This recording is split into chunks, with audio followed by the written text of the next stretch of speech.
changes to Rumble, Twisted Fate, Nunu, and the introduction of custom item sets in this episode of the Patch Preview.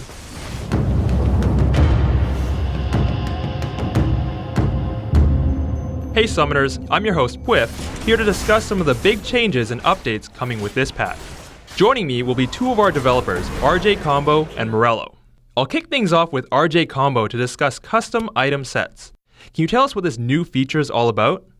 Custom item sets are pretty much exactly what they sound like, and this has actually been one of the most requested features by players for the item shop. We've built a new interface into the Summoner profile of PvPnet that allows you to create custom item builds. Those builds will then appear in the recommended tab of the item shop in-game.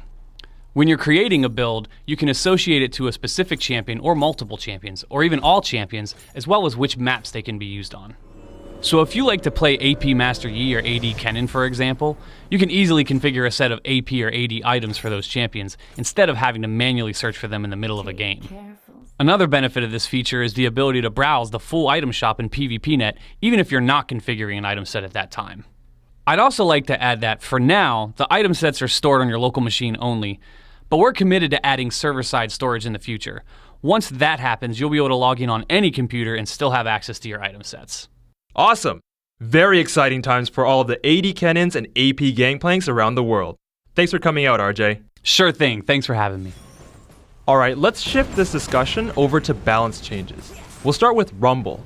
Known for being a huge bully in lane, we're toning down a lot of Rumble's base spell damage, but we're giving him bigger incentives to stay in the danger zone. What will this do for him overall? Rumble's meant to be a bully, and we wanted to keep that identity while fixing some of his balance concerns. We also wanted to really clarify the decision points between being in the danger zone and overheating.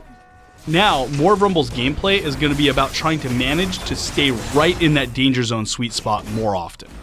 This means Rumble's danger zone management is a bigger differentiation of skill between players, but it also gives him a window of vulnerability when fighting against Rumble.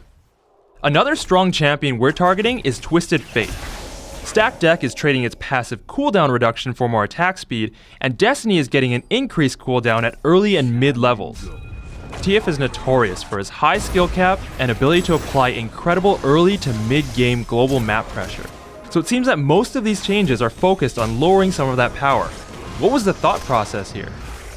I really wanted to take the time to highlight the TF changes today, because depending on your level of play or your experience, TF might be seen as wildly overpowered or not a worry at all. By removing the CDR on Stack Deck, we could take away the appropriate amount of power from TF to nerf him without hitting a bunch of his core abilities.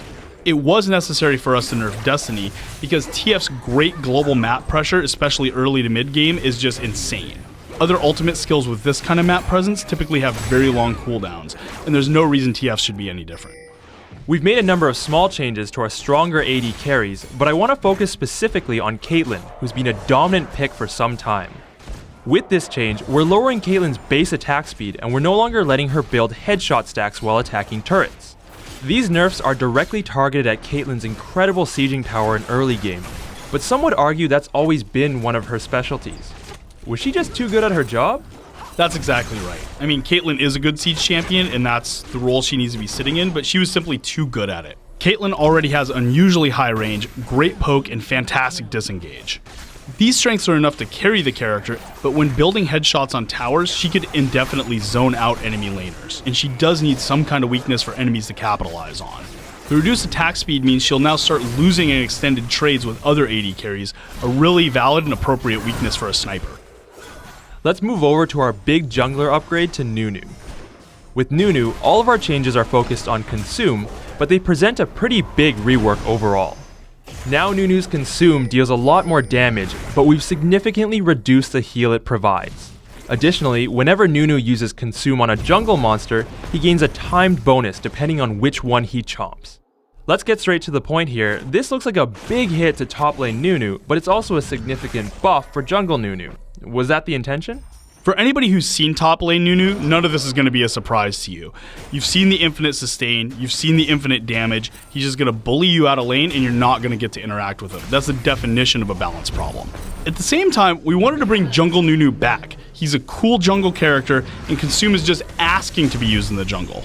That being said, Consume as it was really didn't have a lot of gameplay or depth to it, so we wanted to add a lot of ways you could make kind of cool, interesting decisions with it, while giving Jungle Nunu the power he needs to compete. Well, that's all we have for this week. Morello, thank you so much for coming out. Thanks for having me, guys. And thanks to everyone else for tuning in. We'll see you next time.